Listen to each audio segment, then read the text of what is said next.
ये तीनों काले कानून किसान की मौत का फरमान है। सबूत है, हम लोग पहले भी ये बता चुके हैं कि किसान से जो इन्होंने ओपन मार्केट की है उसका एक और उदाहरण देने जा रहा हूं मैं आज। 600 रुपए किलो की गोभी वाली वायरल वीडियो आपने जरूर देखी होगी।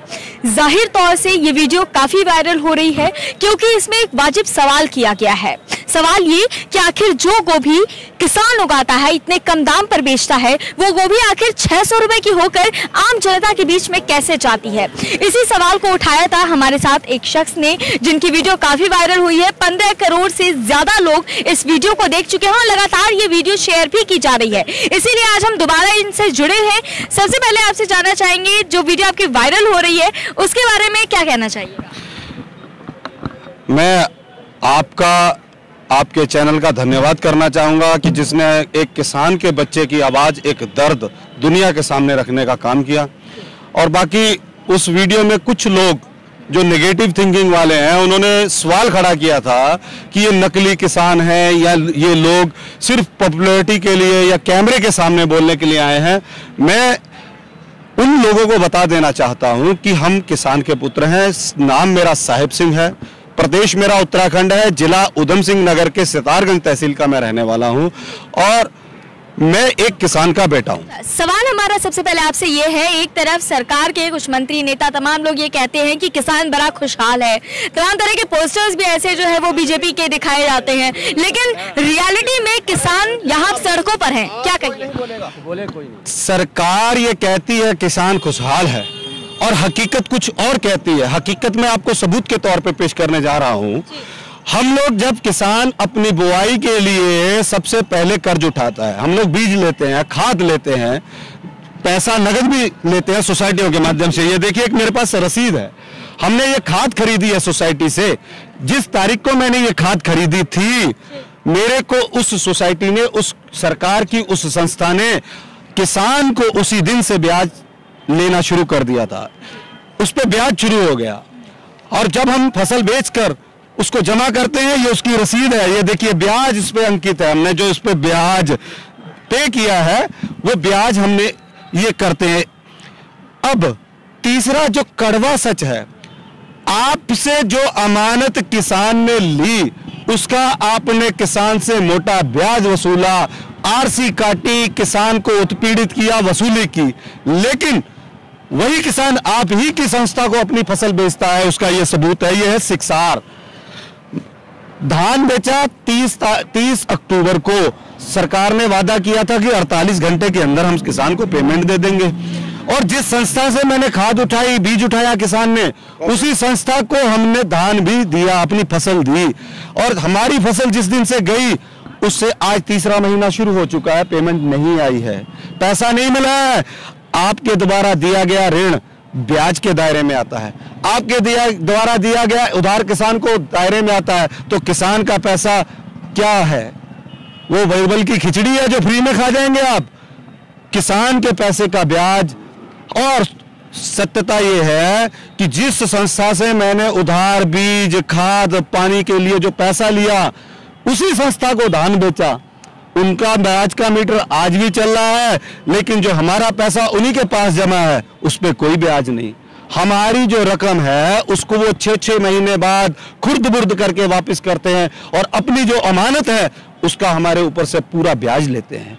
ये तीनों काले कानून किसान की मौत का फरमान है। सबूत है, हम लोग पहले भी ये बता चुके हैं कि किसान से जो इन्होंने ओपन मार्केट की है उसका एक और उदाहरण देने जा रहा हूं मैं आज। आज से 20 साल पहले ये पानी आया था, जब हम लोगों को बताते थे कि आप इस पानी के गुलाम हो जाओगे तो लोग मजाक करते थे, लेकिन आज क्या सत्यता है, इस पानी के बिना हम लोग चल नहीं सकते। हमारा समाज, भारत के समाज के लोग पानी के गुलाम हो चुके हैं। हमें यह समझा दिया गया है कि जो आपके घर में नल से अमृत रूपी पानी शुद्ध निकलता है वो तो जहर है, जो हम आपको पैक करके देते हैं, जिसपे हमारी कंपनियों के मुनाफा कमा रही हैं, पैसा कमा रही हैं, ये आपके लिए अमृत है। फ्री के पानी को जिन लोगों ने एक बोतल में बंद कर पूरे मोटे मुनाफे के साथ आपके घरों में सेट कर दिया है, अनाज का क्या हाल करेंगे वो आप लोग खुद सोचने के लिए मजबूर हैं।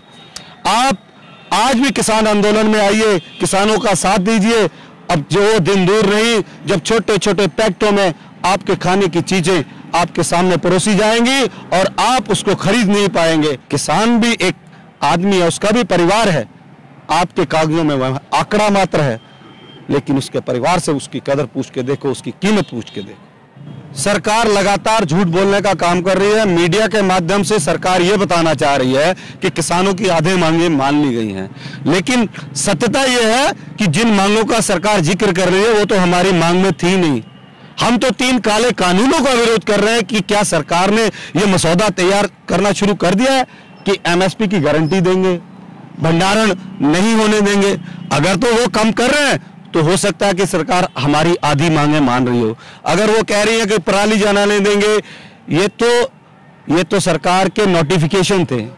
अब उनको उन्होंने वापस लिया है या नहीं लिया है ये हमें पता नहीं है। जब वो धरातल पर इंप्लीमेंट होंगे, वो धरातल पर क्रियान्वयन में आएंगे तो हमें पता चलेगा कि वो हमारी वो जो अतिरिक्त मांग थी वो पूरी हुई है या नहीं हुई है। हम अन्नदाता हैं, मुआवजे के लिए हम लोग यहाँ नहीं आए हैं। सरकार के मुआवजे की जरूरत भी नहीं है हमें। सरकार हमें हमारे हाल भर पे छोड़ देगी तो हम तो दुनिया को मुआवजा, इस सरकार को मुआवजा देने लायक हो जाएंगे। ये हमारे ऊपर से अपना अंकुश, अपना चाबुक तो उठा ले। किसान अपने आप में इतना सक्षम हो जाएगा कि ऐसी कई सरकारों को वो मुआवजा दे देगा। हम किसान के बच्चे हैं, हम खेत में फसल बोते हैं। जब बीज बोते हैं और जब तक फसल पकती है 6 महीने का समय होता है और किसान रोज जाके अपनी फसल को देखता है, धीरे धीरे बढ़ती है। किसान के पास धैर्य है। हम इसी तरह से दिल्ली के बॉर्डरों पे डटे रहेंगे जब तक ये सरकार अपने 3 काले कानूनों को वापस नहीं लेती, रद्द नहीं करती। हम यहीं डटे रहेंगे, अगली तारीख का भी इंतजार करेंगे। कब तक नहीं करेंगे ये लोग? इनको काले कानून रद्द करने ही होंगे। एक सवाल हमारा ये है, जिस तरह से आपने इसके पहले गोभी की तस्वीर दिखाई थी, आज आप इस बोतल के पानी के साथ खड़े हैं, क्या लगता है ये जो प्रणाली है, ये जो प्रोसेस है पूरा, वो कहाँ से शुरू हुआ? आखिर किसानों की ये जो हालत है आज, आप बता रहे हैं कि कम दाम पे खरीदते हैं, कम दाम पे जो है वो लोग किसान से खरीदते हैं सब्जियों को और बाद में जो है वो उसको महंगा करके बेचते हैं। तो आखिर इस प्रोसेस का जिम्मेदार कौन है? हम तो सरकार पे आरोप लगाएंगे। देखिए, ये मुझे बताने की जरूरत पड़ेगी। आलू गरीब आदमी ने 70 रुपए किलो खरीदा, प्याज 150 रुपए को खरीदा, एक बार तो नमक भी 100 रुपए किलो बिका। तो ये सरकारों का फेलियर है। आपके संज्ञान में आ रहा है, लोग त्राही तरह मचा रहे हैं, तो आपकी सरकार क्या कर रही है? आप जमाखोरों पे, मुनाफाखोरों पे आपका क्या नियंत्रण है? आप ये काले कानूनों में भंडारण के लिए उनको खुली छूट दे रहे हैं। तो जब उसने अपनी फसल भंडार कर रखी होगी तो वो जब एक व्यापारी किसी वस्तु का भंडार करता है तो उसमें मुनाफा चाहता है और मुनाफा मोटा चाहता है। अगर आपके भारत में वो मुनाफा नहीं मिला, सीरिया में मिल गया, दक्षिणी अफ्रीका में मिल गया, तो वो खाद्य पदार्थ जो है वो विदेश में निर्यात कर देगा, आपको नहीं देगा, क्योंकि उसको सिर्फ और सिर्फ पैसा चाहिए और दुनिया के नंबर 1 पोजीशन चाहिए। सरकार को यह तो पता है कि फिल्म इंडस्ट्री में मादक पदार्थ कौन पहुंचाता है। अगर उसका पता सरकार और मीडिया लगा सकते हैं तो उनको सब पता है कि किसान सड़कों पे जो खड़ा है वो असली है या नकली है, या जो प्रोटेस्टर्स हैं वो असली है या नकली है।